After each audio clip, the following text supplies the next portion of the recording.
it's going to sound cliche, but the things that I learned the most throughout my career, and it took me a while to understand this as I got older. That's the great thing about getting older. There's only one Yeah. thing, and that's the wisdom part of it. And what I learned is what I realized, it was those late nights of trying to figure something out. It was when I failed at Yeah. something that I learned the most. Yeah. If it Right. was easy and given Yeah. to me, then it was tough. But if Yeah. I failed at it Yeah. once or twice, Yeah. you don't forget it. You You know what I don't mean? forget That's it. a good No. lesson Yeah. to learn. It's like when you burn, right, your fingers when you're cooking. Or Yeah, don't touch that. You really need to know how people are, and that's kind of the management style too. Who are you speaking with? Not everybody is the same mold, basically. So Yeah. I think you have to know who you're talking to and what and get to understand them better. I think that's a big thing. Yeah, I like that. It's like read the room, right? Yes, Find out correct. what's There you actually happening. Yeah.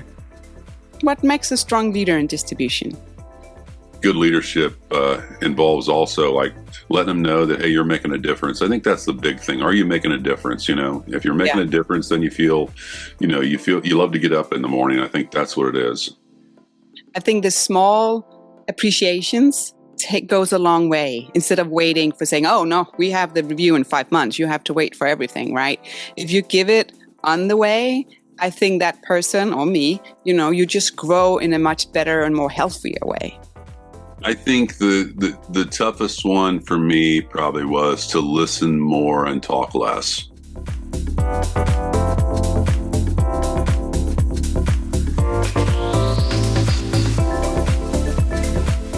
Teaching in technical industry is not just about delivering information. It's about helping people actually understand, retain, and apply what they learn. And that requires more than knowledge. It requires trust, clarity, and leadership. Welcome to Leadership Manufacturing Podcast. I'm your host, Sannah Vinding. I'm an engineer, go-to-market leader, focusing on how leaders operate when complexity is high and the answers are not always obvious. This show is for leaders across manufacturing, distribution, and technical industries. We talk about practical leadership in real working environments. In today's episode, we're talking about leadership, training, and what it really means to help people grow in technical roles. And my guest today is Don Gillis. Don has spent more than 3 decades in the HVACR industry, starting in the field before moving into service management, technical training, and national education roles. Today, he serves as a technical trainer with HARDI, where he focuses on practical training and industry education. In the conversation, we talk about what makes a strong leader, how real teaching is different from simply delivering information, and why trust, tone, and listening matters when helping people learn. Enjoy the episode.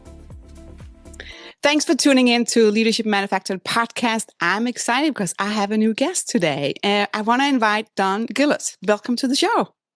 Hey, thanks a lot. I appreciate it. Good to be here. Yeah. So I always love to start, because to ask, what's your passion within the industry you're in? I love to hear, what is driving you, get that sparkle in the eyes. So tell me more. I think I have a passion for teaching anyways, but as time went on, I've seen the effects it takes place on the younger students, especially the younger technicians. And that really gets me excited, especially when you can see the wheels start to turn in their mind and that light bulb moment, if you will. Yeah. I like it. I like it. So let's talk a little about leadership, right? Because I want to touch on, what are you changing as a leadership over the last couple of years? How have you changed? What makes a strong leader? So let's start, what makes a strong leader in distribution? I think being direct is one for sure. Being very transparent about things. I think having the character and proven leadership qualities. The best leaders I've had and the best leaders that I've been of is always keeping everything up front, letting everyone know the direction we're going, what we're working on, where we stand with everything, and how they're doing. I think good leadership involves also just every once in a while letting a person know they're doing okay. I think just the simple things like that, not just bonuses and what have you, but letting them know that, hey, you're making a difference. I think that's the big thing. Are you making a difference? If you're making a difference, then you love to get up in the morning. I think that's what it is. Yeah. I like it with somebody, even if it's a small thing, and they saying, oh, I really love that, right? Or you did really great there, or you presented there, or you were really great with a customer. I think the small appreciations goes a long way instead of waiting for saying, oh, no, we have the review in 5 months. You have to wait for everything, right? If you give it on the way, I think that person or me, you just grow in a much better and more healthier way. I don't know Yeah. what you've seen from your side. Yeah, I tell you what, I've been fortunate to have a lot of compliments like you have through the years. In fact, I got to where I didn't really like reading the paper evaluations, so I talked them into going at a QR code at Copeland and Chemours, but so they could do it privately, if you will. Yeah. But I think the biggest compliment that always touched me was a global company, your manager and the higher ups would tell you you're making a difference. I think that's when it really that is almost better than a bonus when they tell you you're making a difference, Yeah. and they know this by the feedback they're getting from, your Yeah. customers, whether that be distribution or contractors or OEMs or whatever, then you feel like you're making a difference. And the other thing is word of mouth. I mean, word of mouth, spreads pretty quickly. So if you do a good job and you're really passionate about what you're doing, people can tell if you're just going through the motions and you're just, killing the clock and wanting to get through those 8 hours of training or whatever that looks like. But I along with a lot of other people, I'm sure, I really pour my heart into it. Yeah. I really get into it. Yeah, I love it. Sometimes I compare it to like giving me a vitamin pill. Yeah. Somebody said, Yeah. yeah, right. It's like, oh. Yeah. Yeah. But yeah, no, it's, I think you really have to think about it when you are a leader with or without that title, right? But just, look among your team and say, how can I actually pass that forward? Because it affects so much on how you perform and the company culture and how you work together. Mhm. I think that's a good thing. One of the things I've always talked about leadership is it's just a little bit side note here is I always compared leadership as like, let's use the sports football coach, if you will, and hang with me here for a minute, okay? Yeah. But I've used this analogy for years. I've seen a lot of good football. Our sons played at the state level, state championships in high school and college and what have you. And what I'm trying to get at is I've seen different types of coach, both of them being successful. I've seen coaches where the player comes off the field and grabs them by the face mask in front of this large crowd, their parents and everything, and starts chewing them out. And they respond well to that. And I've seen other coaches just pat them on the butt. Now, if you don't know your player or your employee, that can be a bad thing. So if you go at a different approach, you really need to know how people are, and that's kind of the management style too. Who are you speaking with? Not everybody is the same mold, basically. So I think you have to know who you're talking to and what and get to understand them better. I think that's a big thing. Yeah, I like that. It's like read the room, right? Yes, Find out correct. what's There you actually happening. Yeah, I like that. So go. Yeah. why would leadership is huge, right? It's a huge topic. So how have you seen that change over the last couple of decades? Oh, I think from what I've seen, it's not about that old whatever 70s, 80s, whatever that I grew up in when I first got in the field. It was like do it or else, do what I say, and or you're not going to have a job kind of thing. And that's just not the way it is anymore. It's totally different. People, even higher ups, vice presidents and presidents of company, I've had I've been along with others, I'm sure, but I've had a really good experience with them talking to you. Like even if you think you're on the very low totem pole, they're speaking to you like you're somebody, and I think that's important. Really, I think that sends a big message. And I do the same thing. I did the same thing when I was in the field. Yeah. I never let the apprentice, if you will, carry all the tools in. I mean, I used to catch heck from all the other journeymen, the plumbers and electricians, like, yeah, you're babying them. But my thought process on it was, first of all, it's a lot of stuff to move down in the basement, first of all. Yeah. So getting them done out of that, I can have them work on something that's actually utilizing and helping me down the road as far as teaching them things that will help me on the next install or the next repair or whatever. Yeah. Instead of, carrying up, tools and cleaning up trash. And besides that, I have good work ethics, and I thought it was just my angle was a little differently. I think rolling your sleeves up and getting in there is the best way to manage. And I think that's what I've seen a lot of. It's a totally different world we're living in now compared to what I grew up in at the first, because it was more or less do it or else, go find a job, and that's not the case anymore. No. So what kind of success have you seen, with the approach you have on teaching? Um, the biggest compliment I get a few of them, but the biggest one that comes out from any level, I don't care what level they are, all the way down to the technician or the apprentice, is that I teach in a way that, that everyone understands it. It could be the most complex topic from what I understand, like CO2 transcritical systems or something really complex, Yeah. the bells and whistles on a system. And I have a knack of doing it in a way where anyone, and I mean anyone, within the hour will have some kind of a feel of what I'm talking about. My theory on teaching really is I always jokingly say to everyone that all my friends are smarter than I am. I mean, all my colleagues are trainers like me. They're national speakers, national trainers. And I jokingly say they're all smarter than me, and then we tease each other. But you know, you can't go into a room full of people, especially first thing in the morning. You've never met them, and they're anxious. They're in a room. That's not what they're used to doing. They're used to driving in a van, going to fix stuff, and Yeah. and now you have five people over here from this company and five over here, and they're kind of nervous because they don't want to say anything wrong and embarrass themselves. So Yeah. my job automatically is to get everybody engaged, but more importantly, I don't want to talk over them. I never call anybody out. I No. never act like I'm smarter than them. I Yeah. never disagree. If anything, I'll go, hey, I like the way you're thinking. And then Yeah. I kind of build off of that. You know what I mean? I almost make them feel like that's the right answer, but let me correct it a little bit without Yeah. calling them out on it. I I think like you have to that. be really careful for Yeah. that. Yeah, yeah, because that builds trust as well, right? Because if you're Yeah. like leaning in that way, they will actually listen to you much more than if you were like calling them out, right? I'm always, if I'm in a room and then there somebody asks a question, I'm like, oh my God, right? It's like the magician, right? Don't get eye contact, so I will get on the stage, right? Yeah. Yeah. I, I used to work with a coworker and he was a great guy and I learned a lot from him. He's about 20 years older than me, but we used to show a slide that says, this is your class, make it what you want it to be, ask questions. And the next thing you know, he would be up there teaching. I love him to death, by the way, Yeah, but his technique was old school. yeah, And somebody said something, he was like, no, next person, kind of thing. Or if they even got wow, close, he goes, yeah, not quite. And I always thought, we're encouraging them to ask questions, and now you just made that guy feel, or guy or girl feel yeah. stupid, Shut and they're them not going to down. ask you more questions. You know what I mean? Yeah, I get it. I So get it. I Yeah. just didn't really like that Yeah. approach. No, but again, right? We're all different, what we just talked about, right? To read the room, you have to find a good way so everybody's listening, asking the questions, right? And everybody has their different style, and again, there's different people want to be taught in different ways. So it's not like one style fits everything. But I do like the style actually that you're describing right now.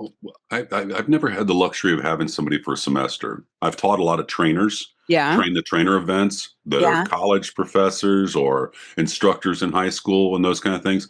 But I've never had the luxury of having them for a semester. So my theory on training for me is I'm going to be there 2 hours, 4 hours, 8 hours, 2 days, 3 days, maybe, and then I'm back on the bus. So how do I teach that topic yeah, where they retain it in that few hours? yeah, So if I complicate things and talk over their head, what did they get out of it? What was the purpose of it? yeah, yeah. Like the hurricane coming in and the hurricane going out again. Exactly. I like the way you did that. Oh yeah, right. I've trained for that. No. So have you any? And I know I'm a little bit off script here as well, because have you then taught somebody a few years ago that you met up again that actually then said something and saying, oh, when you were teaching me this or taught me that, it actually stood out because it was you. Have you had Yeah. that kind of loop? I have. Even in the field, I've had that. I've had people flag me down in apartment complexes. This is early in my career. And Yeah. it's a lot of people, for whatever reason, like to keep their knowledge with them. They don't like to share it because they're job security, if you will. I just wasn't that guy. So if a maintenance guy was there standing over me, watching me change, let's say a fan motor on an air conditioning system, I Yeah. would teach them what to do. And very nicely, I would teach them to let them know how easy it was.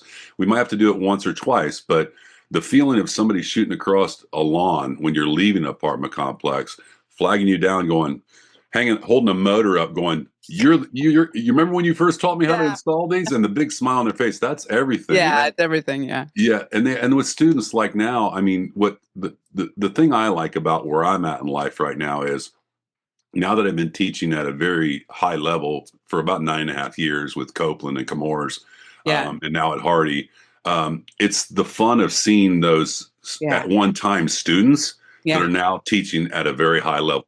too. Yeah. Because I remember them asking me questions like, how'd you get here? Yeah. This is kind of what I want to do. How'd you get Yeah. there? Yeah. So that's fun too. And I've learned a lot from everyone else too, by the way. Yeah. No, I get it. I get it. Oh, I got like all goosebumps just because you're like telling, right? You're like giving them the way to the journey and then you can see it. It's like you're like, you have a lot of kids here. No. Yeah. That's right. If you have to say. Okay. So what about the, I want to ask you about how you learn the toughest skills, because there's always something, right? I can look, if I look at myself, right? If 5 years ago, I will think, oh, I'll never do this, what I'm doing now, right? Having a podcast, I will be the most shy person in high school. And look at me now, right? I've learned it. I have more that I'm like, okay, I need to learn this, right? It's on my little list of to do or learnings and jump, right? So what have you had that you're saying this was really tough?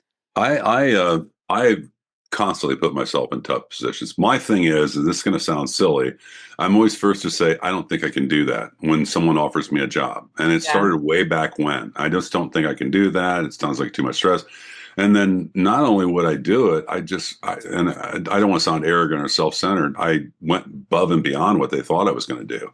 Yeah. And that's followed me through my career. But that goes back with my work ethics and where I'm from. I'm from a little farm town here in Ohio. And I was blessed, like everyone here, basically, that grew up with good work ethics. So I take a lot of pride in what I do. Yeah.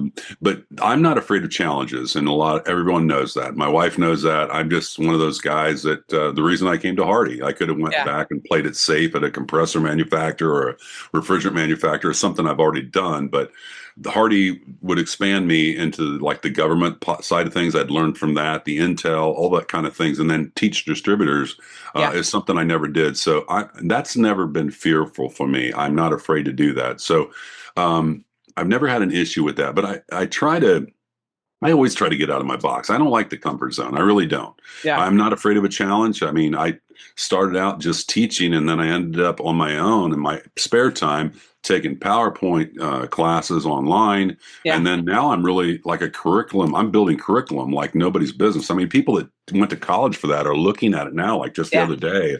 And I'm showing them this animation and these things I did and these videos I did. And one gentleman stopped. He goes, "You did all this?" And he goes, "That's like a 3-person job, But once I go down that rabbit hole and I learn it, it's like I'm addicted, If you do it the proper way. No. That's right. That's right. I'm pausing the show because I want to make sure that you follow the show or subscribe, or you've joined me on YouTube, or maybe just check out the website. So search for Leadership in Manufacturing. This is no fluff. This is inside inspiration that you need to grow, lead, and make an impact as a leader. So see you online. Back to the show. Above and beyond. No, I love that. Okay, so what leadership lesson took you the longest to learn? I think the toughest one for me probably was to listen more and talk less. Yeah. When I understood that, and that was a high pressure position, I was in the field and I was coming home stressed for about 6 months. And on the way home, I drove home and I was thinking, and I thought, man, I was smoking at the time. I was a lot heavier than what I am now. And I remember about where I was even at in the drive, to be honest with you. And I thought to myself, I'm talking to myself in my head as I'm driving. Yeah. And I'm saying, Gillis, you're not going to last long in this position as a service manager, and people aren't very kind when their air conditioner's out and it's 90 degrees out.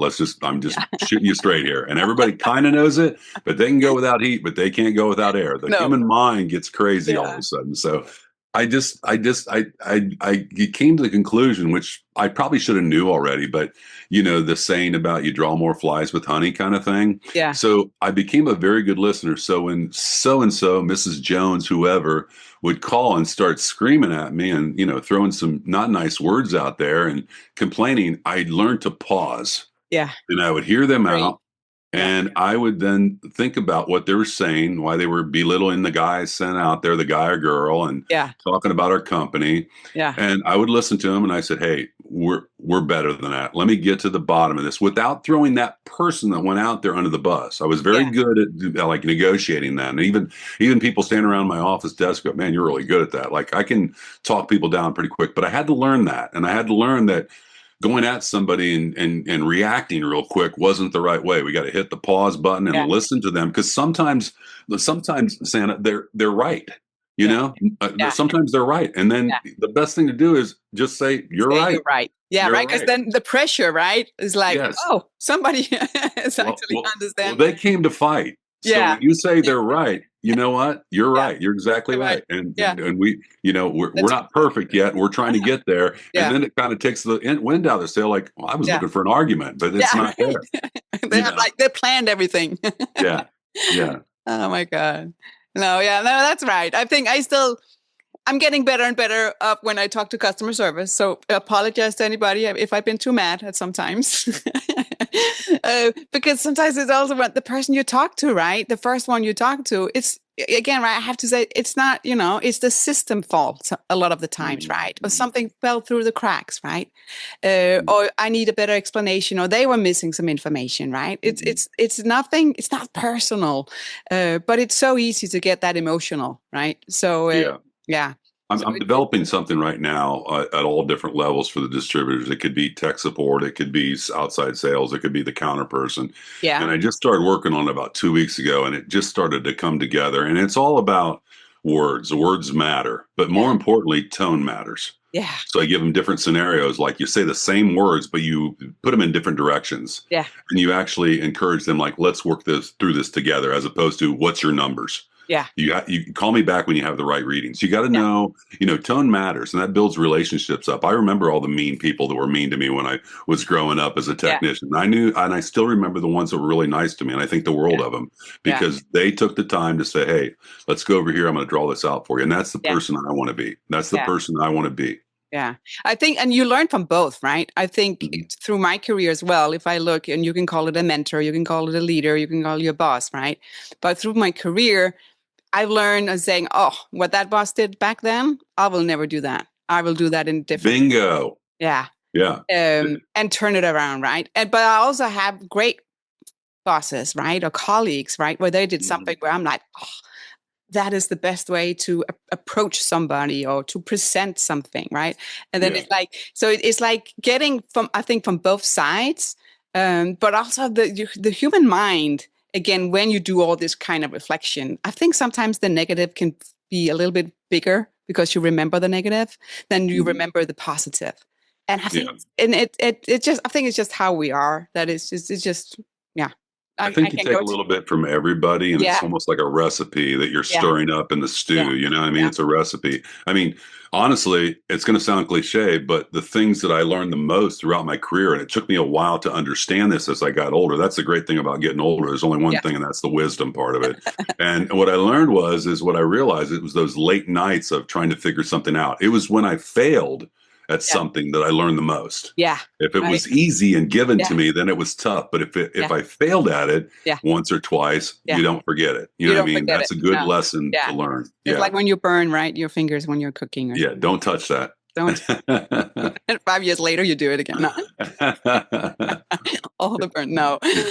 No, I totally agree. Totally agree. It's the how to get solve it, right? And if you didn't solve it the first time, but the second time you remember, right? It's like it's even not collecting, but putting an IKEA furniture together, right? Sometimes if you have more than one, right? The first time you're like, right, and then suddenly you find out the process, and then you just do it. So it is, but it can feel tough, right? And not everybody will follow through every time. So it sounds easier just to say, oh, you learn from your mistakes, but it is what it is, right? It separates everyone. It separates if you're the person that gets up, like I've been, probably like you have, with you have your own podcast at night, you're doing your own thing on the side.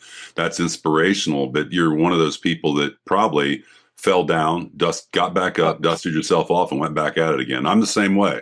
I just keep running my head into that wall until I figure it out. Like, okay, now this is the easy way over here. Don't do that anymore. Oh, I have done where I overwrote things on my website, right? I did it twice until I found out what I did wrong. So now I'm not doing that again. Just a simple little one. It only takes once. Yeah, it took me twice, but a lot of sweat. No. Yeah. So, okay, back to the topic here. I want to ask you about, because you can say you can delivering information, right? And then you can truly teaching. What's the difference of just standing there and deliver and saying, oh, here's all the information that you need, or actually be that person that's saying, I'm actually truly teaching everyone here in the room? Yeah, that's a good one. Well, first of all, I don't read notes.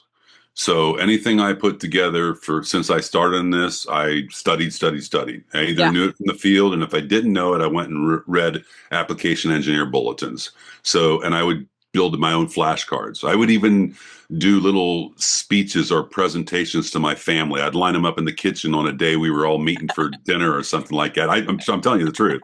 I would record myself. I videotaped That's myself. good. And that is really good. Yeah, no, I Yeah. videotaped myself. I bought a Yeah. tripod. Everybody thought I was nuts, but then I can watch my mannerisms, Yeah. my things. If I Yeah. said a lot, and I'm not a perfectionist, but I just wanted to give them a good bang for their buck, if you will. I wanted them to. I didn't know what I was doing at the time. I just wanted to do it the best that I could do it, whether that was good, average, or whatever. Yeah. But it worked out that way. So I don't read notes. And the second thing is, I try to bring analogies into it a lot. Yeah. I'll bring analogies, compare something that's complex. It's like this. And when you do that, it's, people seem to wrap. I love when I'm in the classroom, and it could be an average class for me. It was always about 40 people. I spoke to a couple hundred at a time, but the best feeling I get is when you're talking about something and you see somebody back in row 4 or row 5, and there's multiple people doing it, and they start to smile and they nod their head. Now they're getting it. And that light just went off, and you made that connection. Like he just got it. She just got it. Yeah. You know what I mean? So that's a great feeling. When that happens, you getting back on the plane makes it all that much worth it, You're stealing my next question, because I was going to ask you when do you know when learning has actually happened? But you just shared that is one thing, right? Especially, right? But there's I'm sure there's more examples. Yeah, I think one of the things, I think there has to be safety nets there. Like I'm building, quizzes and tests throughout, check and balance those kind of things throughout it. And I like to play cahoots and aha moments on my PowerPoints and those kind of things. And you really want to make sure, like I'm developing something right now that's going to have, that HARDI's kind of let me take the reins on. It's for counter sales. Yeah. It's a 2-hour prerequisite before you get there. Some of that prerequisite is because the topic might be a little more complex that we can get over in that day or two. And then the other ones are just basic fundamentals that if you don't know them, you're going to be lost on day one. Yeah. So I'm still going to do it in the class, but I want you to get an idea of what superheat or subcooling means or whatever, those kind of things.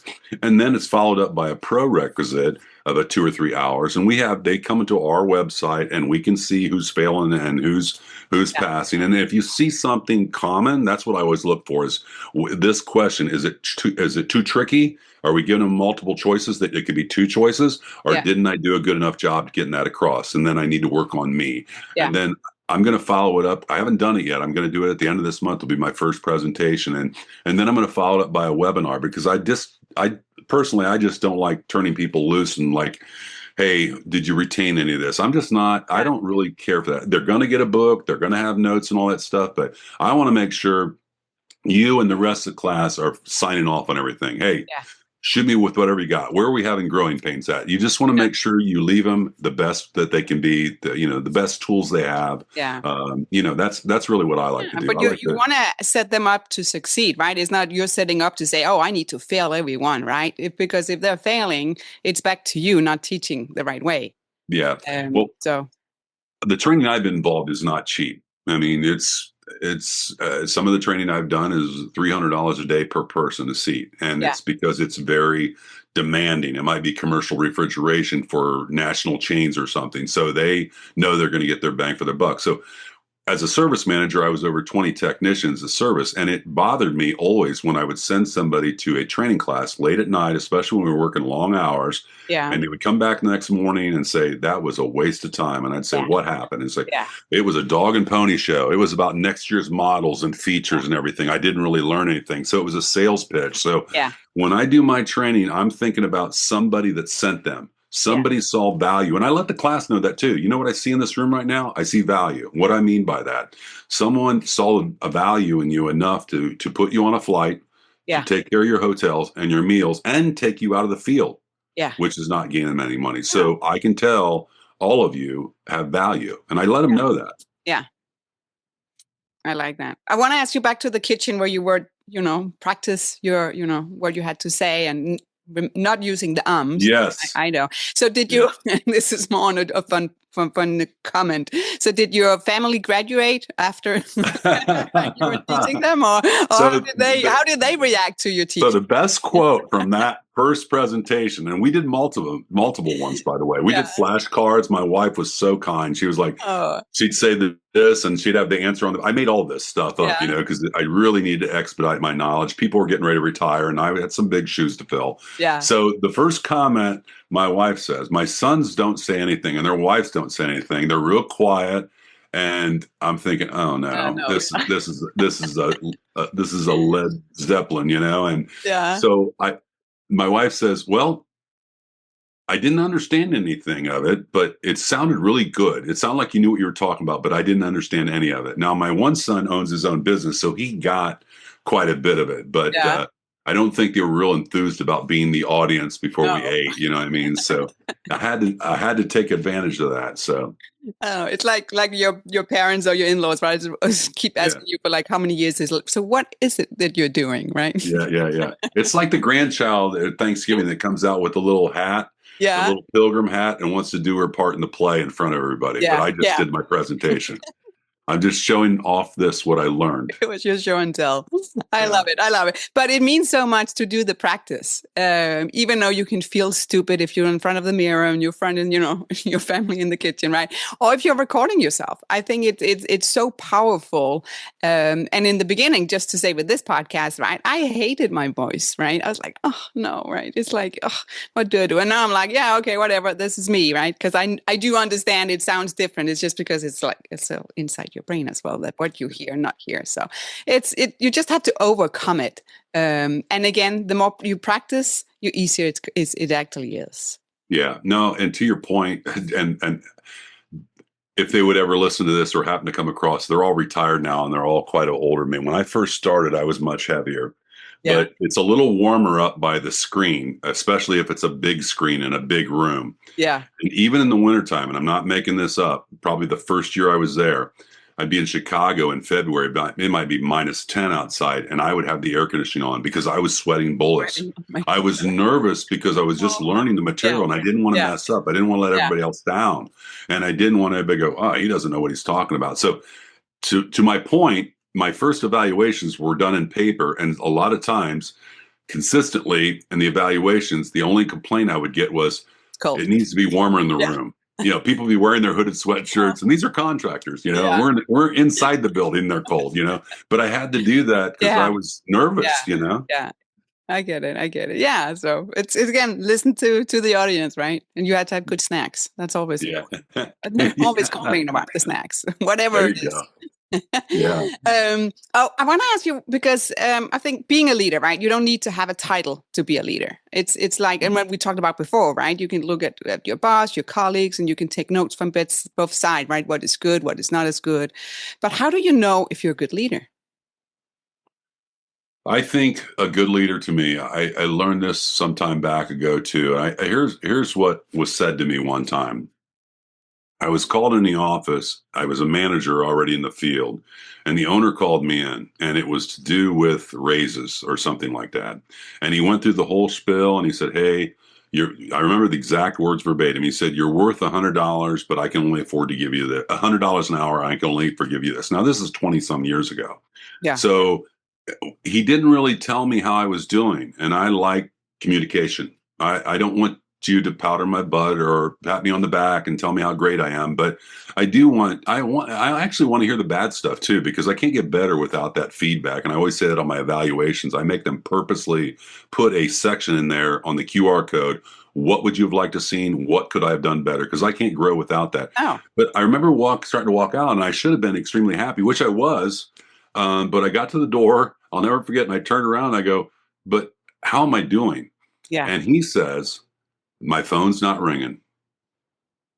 Yeah. And that's what he said. And then I walked away. I went back to my office, and I thought about that. I thought, okay, so I'm kind of like a bulletproof vest.